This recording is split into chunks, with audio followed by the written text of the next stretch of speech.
Hey, in today's video, we're going to discuss the Great Resignation, more like the Great Escape.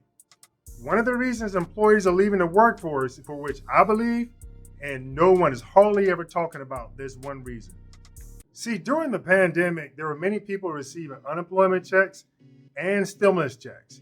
And it was stated that people were not returning to work because they were receiving unemployment and stimulus checks, and that money was almost more than, in some cases, it was more than the people's actual work wages, right? So they were like, no, people are not returning to work. However, when the unemployment and stimulus checks ended, people still were not returning to work, and it was stated that people were lazy. They did not want to work. So analysts kept coming up with all these reasons as to why people were not returning to work, right? But no one focused on this one issue. And the one issue was people were tired, they were fed up, they were stressed out, and they did not want to return to work. Just imagine this. You're in a bad relationship. And once you get out of that bad relationship, you're not going to want to return. Regardless of how much money is involved in that relationship, you're just not going to want to return, right? And that's what was happening with employees. People were not wanting to return to toxic relationships. When people got away, they felt, healthy. They were excited. They got an opportunity to spend more time with their family, during the pandemic. So they just didn't want to return to an environment where it was toxic and unhealthy for them, right? So they just pretty much did not return to work at all.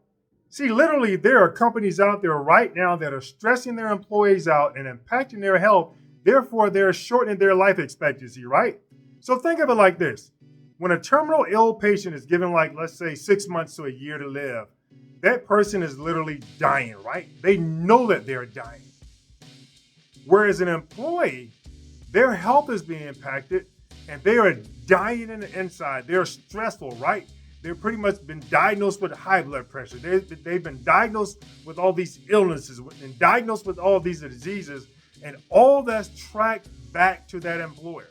However, we're not keeping track of that data, so we're pretty much putting the diagnosis on the disease.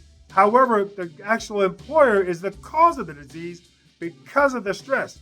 So that employee is so stressed out that he's literally invoking disease upon his body because of the stress and caused by the employer. See, stress is caused by companies in so many ways, but one of the ways I really want to focus on is those leaders that actually go out there and chase shiny objects.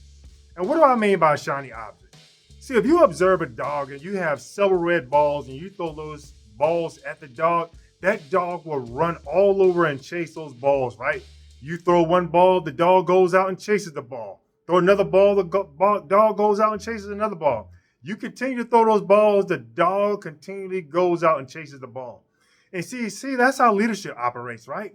Leadership is so impactful on wanting to keep up with the trends that they go out and chase shiny objects, right? They're chasing the trends. So they want to come back to the company and implement what they see, right? And during this implementation, what they're not factoring in is the health of their employees. What they want to do is put the implementation in, and they want to implement it now, and they want to barely train the employees. And that's where the stress comes in, because they want to do a fast implementation, not have the employees trained, and they end up stressing the employees out. But you know what? You would have thought they would have learned from one implementation with the new process, but they continually go on to several new processes and repeat the cycle, right? They continually repeat the cycle. However, if they would have looked at the first project, measured the health of the employees to see how they were impacted by that process health-wise, they would have known to, based on the data from that first project, is to slow the process down for the second project that they're going to put in place so that it does not impact the health of the employees. But leadership does not learn. You know why? Because during the interview process, they ask you, how do you deal with stress?